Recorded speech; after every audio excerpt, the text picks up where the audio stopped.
taruh hati kita untuk mengenal Dia dengan sungguh-sungguh dalam doa, dalam perenungan firman hari lepas hari. Dan dari situ Tuhan akan membawa kita dari pengalaman kepada pengalaman yang Shalom, salam sejahtera buat kita semua, khususnya buat anak-anakku ya, yang masih anak-anak, remaja, dan kaum muda.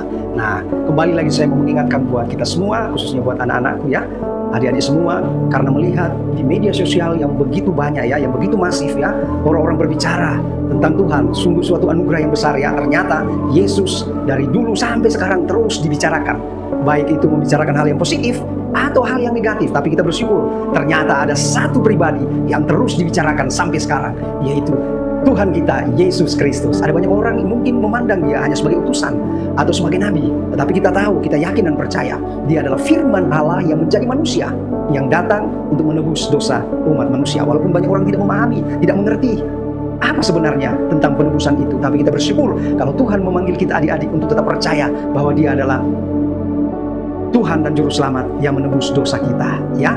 Dan ada banyak orang yang coba bercerita tentang Yesus, mengatakan bahwa Dia bukanlah Tuhan, Dia hanya seorang nabi, Dia hanya seorang hamba. Kalau kita mengenal benar Dia adalah seorang hamba, Dia adalah seorang nabi, namun ingat Dia juga adalah raja, karena Dia menjadi manusia ya, yang satu kelak Dia akan menjadi raja atas seluruh jagat raya ini ya. Dan Dia datang untuk menghakimi orang yang hidup dan yang mati. Nah, pada hari-hari terakhir firman Tuhan katakan banyak orang akan murtad dan meninggalkan Tuhan. Dan itu saya melihat sudah mulai terjadi ya. Ada banyak orang akhirnya meninggalkan Yesus. Mereka mengatakan bahwa Yesus itu bukanlah Tuhan, Yesus itu hanya seorang nabi, hanya yang diutus gitu ya. Tapi ternyata dari banyak orang yang saya lihat bahwa ternyata mereka sebenarnya belum pernah berjumpa dengan Yesus. Jadi bedakan teman-teman orang yang beragama Kristen dengan orang Kristen ya. Kalau orang Kristen dia adalah orang yang mengikuti Yesus dengan sungguh-sungguh. Tapi kalau hanya sekedar agama, dia hanya seperti mendapatkan remah-remah saja ya, yang bisa saja dia tergoda atau dia mengkhianati Tuhan.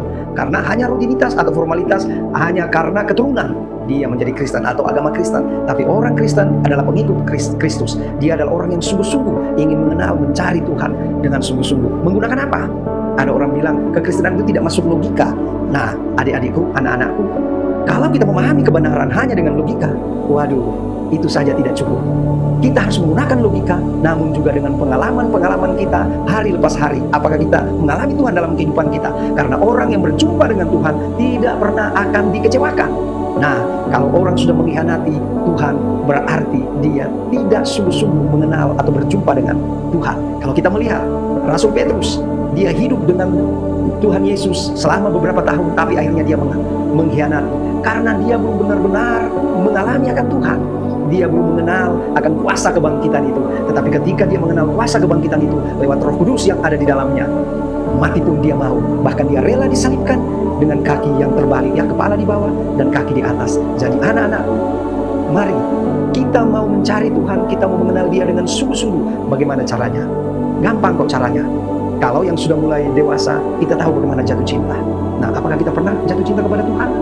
Kalau dengan kita pacaran, kita tahu bagaimana rasa rindu kita, ingin ngobrol, terus mencari Dia. Nah, seperti itulah kita berikan hati kita untuk mencari Tuhan dengan sungguh-sungguh. Kita taruh hati kita untuk mengenal Dia dengan sungguh-sungguh dalam doa, dalam perenungan firman hari lepas hari. Dan dari situ Tuhan akan membawa kita dari pengalaman kepada pengalaman yang akan membuat kita mengenal Dia seutuhnya. Walaupun Rasul Paulus katakan bukan seolah-olah dia sudah mendapatkan atau menangkap Tuhan, artinya ya sampai mati pun dia terus mengejar dalam pengenalan akan Tuhan ya, walaupun Tuhan sudah menangkapnya ya.